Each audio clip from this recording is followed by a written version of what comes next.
Kalau bapak-bapak dari kepolisian, dari mulai Babin Kamtipmas, Kapolsek, Kapolres, Kapolda, Kapolri ingin memperbaiki citra, ingin polisi dekat masyarakat, nggak usah buat acara apapun, seminar apa-apa, datang saja ke Jenderal Bahrudin Ja'far, tanya kisi-kisi rahasia-rahasianya. Beliau akan bukakan, insya Allah Allah Subhanahu wa taala akan menolong kepolisian Republik Indonesia, karena jumlah polisi dengan kriminal tidak seimbang sekarang. Jadi bapak-bapak polisi kalau dia melangkah dari rumah, bismillahi tawakkaltu 'alallah la haula wala quwata illa billah, niatnya amar ma'ruf nahi mungkar, kalau dia mati, matinya mati syahid. Dan kalau dia berjuang, bernilai pahala fisabilillah insyaallah. Mudah-mudahan kita doakan mereka istiqomah semuanya. Sampai disebut dengan jenderal bersorban dan seterusnya. Alhamdulillah kita bisa bersilaturahim. Ketika salaman tadi pertama, apa yang beliau bisikkan? Ustaz Abdul Somad, saya ini laskar tak berguna. Saya jawab, Pak Jenderal, laskar serbaguna. Karena sesungguhnya mereka-mereka yang dekat dengan Allah tidak mengenal kata pensiun. Jabatan, kekuasaan, baju seragam itu hanyalah batas limit yang dibuat manusia. Tapi yang dibuat oleh Allah SWT, batasannya adalah ketika malaikat maut tiba.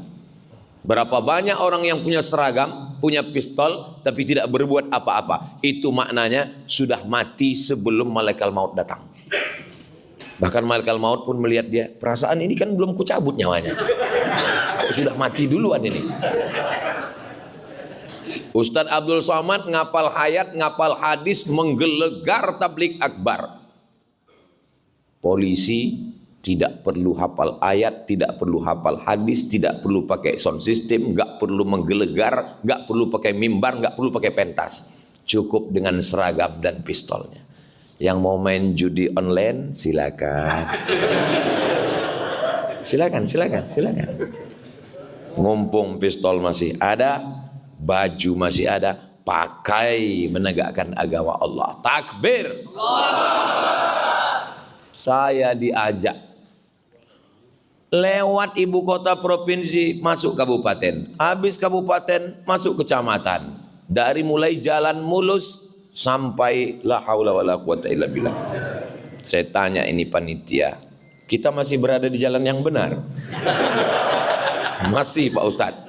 Kemana tujuan kita ini? Sampai ujung-ujungnya kantor polsek. Saya nengok kantor polsek, dalam hati saya, ini nggak level kita ini. Sombong kali Ustadz Somad ini. Lalu saya tanya, apa kelebihan kantor polsek ini? Akhirnya sambutanlah Pak Kapolsek. Saya risau melihat orang yang urusan ke kantor ini bingung mau sholat di mana, karena tidak ada musola. Maka saya berniat selama saya tugas di sini saya buat musola. Dan kalau musolanya siap, saya bernazar saya akan memanggil Ustadz Abdul Somad. Barulah saya tahu rasa berdosa saya dalam hati. Tapi saya tak ungkapkan di depan beliau. Saya tentu tetap menjaga image saya kan. Saya tanya, jadi ini Pak pakai duit negara Pak Kapolsek? Tidak Pak Ustadz.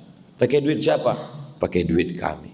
Bayangkan berapa kali dia jadi kapolsek, berapa masjid yang bisa dia bangun. Ketika ada jabatan, ada kekuasaan, harimau mati meninggalkan belang, manusia mati meninggalkan gading, manusia mati meninggalkan kredit.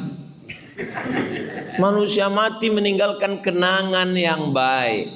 Apa yang diingat Habib Rifki selama jenderal berada di Maluku, di Ambon? Kenangan yang baik.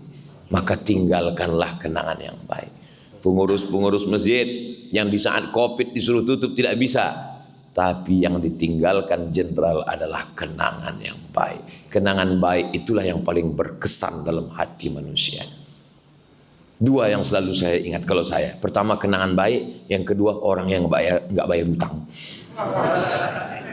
Maka buatlah dua kenangan itu.